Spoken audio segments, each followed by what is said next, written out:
Alexis Poulain, sans réserve, l'invité. Et notre invité, c'est Florian Philippot, président des Patriotes. Bonjour. Bonjour. Alors, vous avez organisé, il y a de ça quelques jours, une manifestation pour la paix dans les rues de Paris, contre, finalement, cette volonté de l'Union européenne de faire capoter, en quelque sorte, les accords de paix entre Trump et Poutine. Quel est votre objectif, vous ? C'est de mobiliser les Français parce que l'heure objectivement est grave. C'est-à-dire que au moment où on est au plus proche de la paix, enfin en Ukraine, on le voit bien, on a le sentiment que effectivement ça dérange l'Union européenne, Macron, qui fonce vers la guerre plus que jamais, avec une propagande de guerre qui se développe, qui dégouline sur tous les médias matin, midi et soir. C'est devenu hallucinant. Et puis ces engagements qui nous font peur. Enfin, c'est-à-dire que l'idée est quand même d'envoyer, même après un cessez-le-feu, des troupes soi-disant de la paix, des troupes françaises et d'autres en Ukraine. Il n'y a pas de troupes de la paix, ça n'existe pas. On sait très bien qu'on est dans un conflit qui est tout sauf terminé, qui a des causes profondes, et qu'on est une puissance nucléaire face à une autre puissance nucléaire. Donc tout ça est d'une grande irresponsabilité. Mais le problème, c'est que on voit bien que Macron et l'Union européenne ne sont pas sur un agenda. L'agenda qu'ils nous présentent à la télévision n'est pas le vrai agenda. C'est-à-dire que la volonté de, en permanence, raviver la guerre quand la paix devient possible, et je trouve qu'on le voit bien en ce moment, sert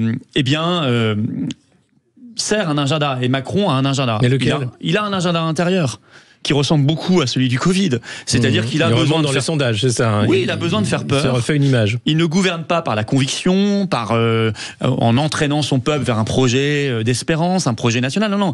Il gouverne par la peur, en soumettant, en stressant par ses discours. On a vu l'allocution l'autre jour, des discours anxiogènes. Ce qui est un moyen pour lui, de maintenir sous peur un peuple et de l'entraîner un peu vers ce qu'il veut. C'est-à-dire que vers la guerre, mais aussi vers... On nous a reparlé de la réforme des retraites, peut-être même la retraite à 70 ans pour financer l'Ukraine, comme l'auraient fait les Danois, l'épargne, on a des projets assez délirants qui fleurissent ici et là, et puis de l'austérité sur le reste, parce qu'il va bien falloir financer l'Ukraine. C'est la dette, Exactement. C'est de la dette. Donc ça, on sent qu'il y a un agenda intérieur qui n'a rien à voir avec la paix ou même le souci du peuple ukrainien, parce que s'il avait vraiment le souci du peuple ukrainien, il ferait tout justement pour que les combats cessent le plus vite possible. Et l'Union européenne, elle, son agenda est très clair. C'est comme à chaque fois qu'il y a une crise, c'est de piquer une compétence en plus. Alors pendant le Covid, elle a pris la compétence de la santé, et là, elle veut la compétence des affaires militaires.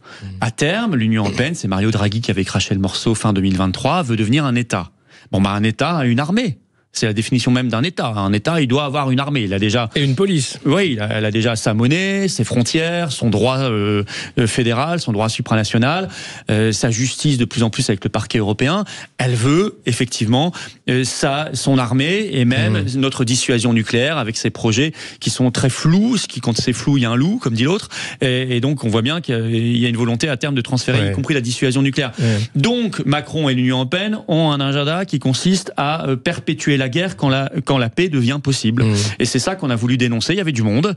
On donne la parole à tout le monde. On est malheureusement, j'ai envie de dire, on est le seul mouvement politique français qui se bouge pour la paix concrètement dans les rues de France et pour faire entendre à Macron, au gouvernement et à l'Union européenne un autre discours. Ça fait le tour du monde. Là, on a des dizaines de millions de vues sur tous les réseaux sociaux de cette manifestation depuis une semaine. Par contre, pas un média français pour venir la couvrir. Alors, pas un média français, mais vos affiches ont attiré l'œil quand même du réalisateur Michel Hazanavicius de d'OSS 117 et de The Artist, qui en parlait sur le plateau de France 2, je crois.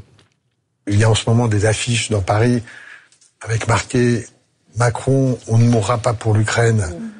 C'est signé un groupe que je ne connais pas qui s'appelle les Patriotes. Il n'y a que des conneries sur cette affiche, c'est-à-dire c'est l'Ukraine qui est en train de mourir pour nous, et être un patriote, c'est au moins avoir honte de ça et au minimum les remercier. Alors, qu'est-ce que vous pensez ? Qu'est-ce que vous avez à dire à Michel Hazanavicius sur les conneries sur cette affiche et que être patriote, c'est dire merci aux Ukrainiens ? D'abord, je dis bravo à nos militants, parce que si c'est remarqué, je sais que le journal le Suisse Le Temps également dans son édito a fustigé ces affiches qui couvrent tout Paris, c'est qu'on a bien fait notre travail.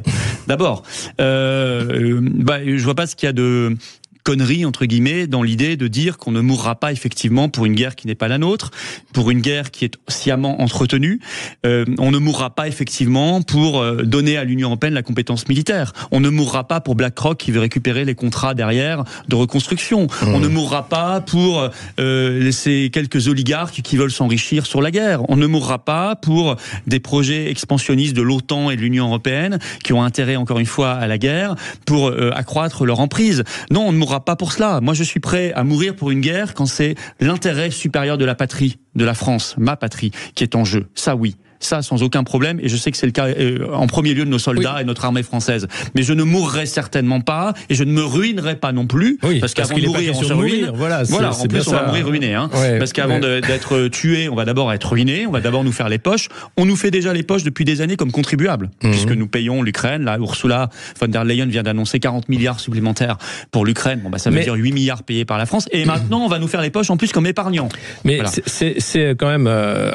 mais tous les bobos parisiens, mais monsieur, comment il s'appelle? Michel Hazanavicius. Ah, c'est lui, d'accord. C'est le réalisateur de OSS 117 et de The Artist. C'est dommage, j'aime bien OSS 117. Mais si monsieur Hazanavicius et puis Nicolas Tenzer et puis le héros Claude il a fait un reportage sur les Ukrainiens au front.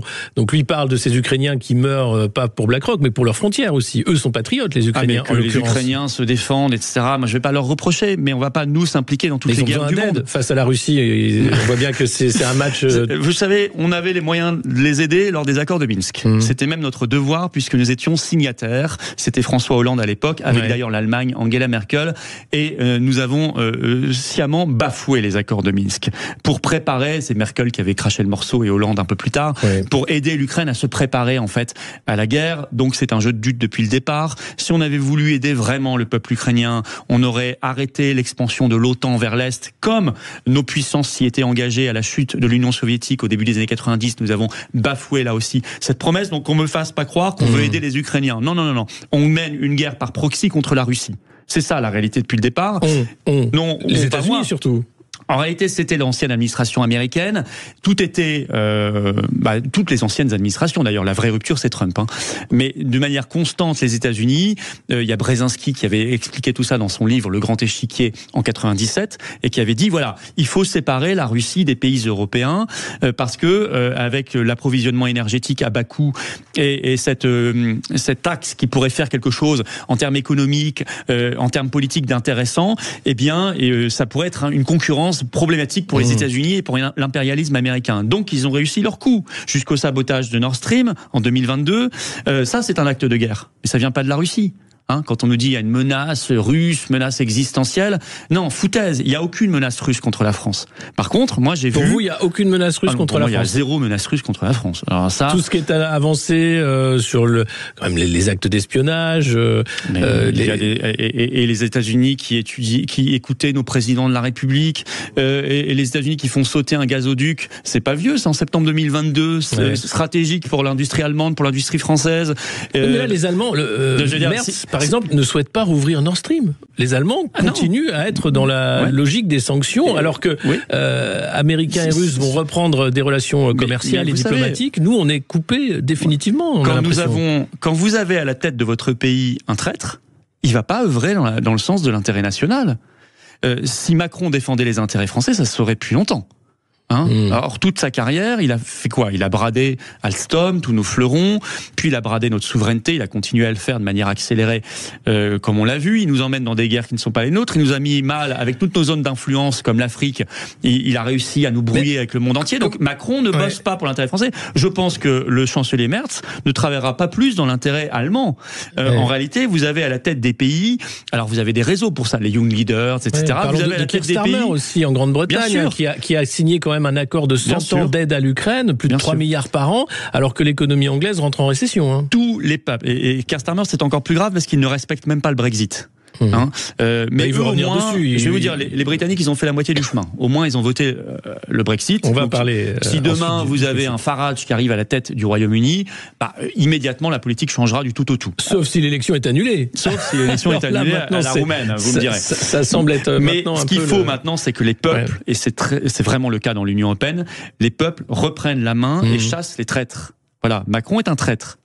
C'est vous qui le dites. On va en parler dans un instant. C'est moi qui le dis. Bien sûr, c'est un traître à la France et donc les Français doivent tout faire pour s'en débarrasser politiquement. Ça serait d'abord le boulot de nos parlementaires parce qu'il y a un article 68 pour le faire.